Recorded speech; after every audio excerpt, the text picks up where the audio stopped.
বাজার থেকে নিয়ে এসেছে চুনো মাছ। তা চুনো মাছটা আমি এখন কেটে নেব। বেশি কিছু কাটতে হবে না।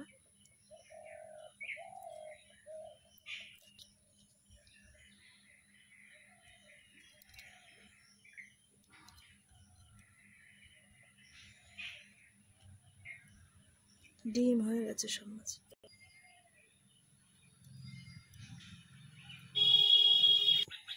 মাছগুলো কাটা হয়ে গেছে। এবার এর মধ্যে একটু লবণ দিয়ে ডলে নেব, তাহলে গায়ের যে ছোট ছোট আঁশ আছে ছেড়ে যাবে।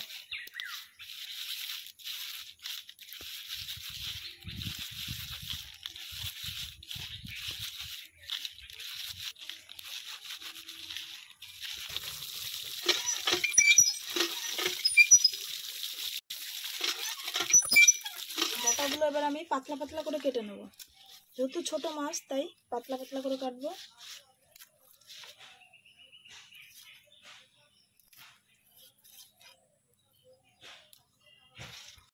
এবার দুটো আলু কেটে নেব।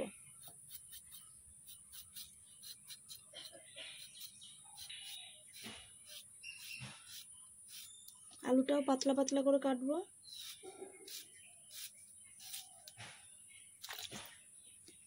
আর মাছটার মধ্যে দেব লবণ, হলুদ দিয়ে একটু মাখিয়ে নেব।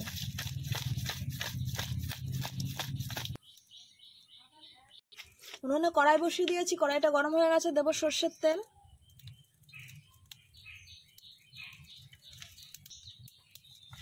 এই রান্নাটা করতে বেশি কিছু লাগবে না। তা আলু আর আমি ডাটা কুচি কুচি করে কেটে নিয়েছি, পেঁয়াজটা একটু বড় করে কেটেছি, আর কয়েকটা চেরা কাঁচা লঙ্কা নিয়েছি।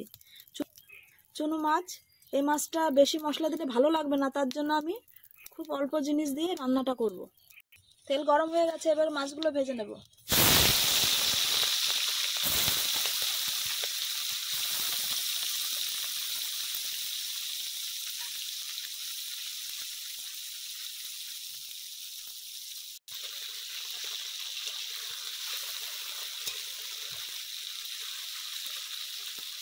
মাছটা ভাজা হয়ে গেছে, এবার তুলে নেব।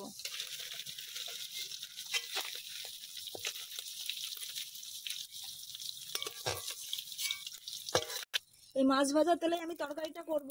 দেব তেজপাতা, শুকনো লঙ্কা ফোড়ন, জিরে, সামান্য কিছুটা রাঁধুনি। এবার দেব পেঁয়াজগুলো,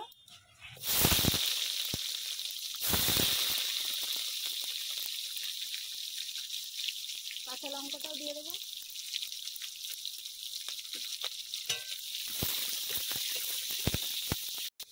আলুগুলো দিয়ে দেবো,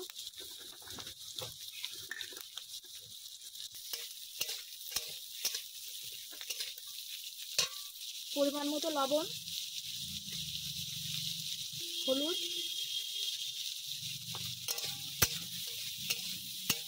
ডাটাগুলো দিয়ে দেবো।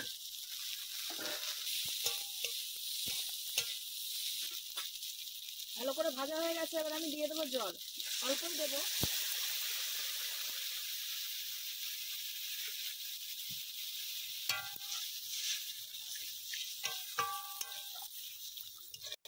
ঝোলটা শুকিয়ে এসছে, এবার মাছগুলো দিয়ে দেবো।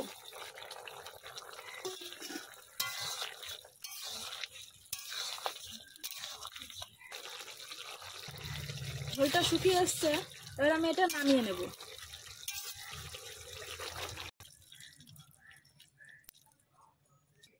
রেডি হয়ে গেছে আমাদের চুনো মাছের চচ্চড়ি। খুব সহজ পদ্ধতিতে রান্না, খুব তাড়াতাড়ি হয়ে যাবে, শুধু মাছটা করতে যা টাইম লাগবে। আপনারা বাড়িতে বানিয়ে অবশ্যই খাবেন, ভাতের সাথে খুবই ভালো লাগবে। আর কেমন লাগলো অবশ্যই কমেন্ট বক্সে জানাবেন।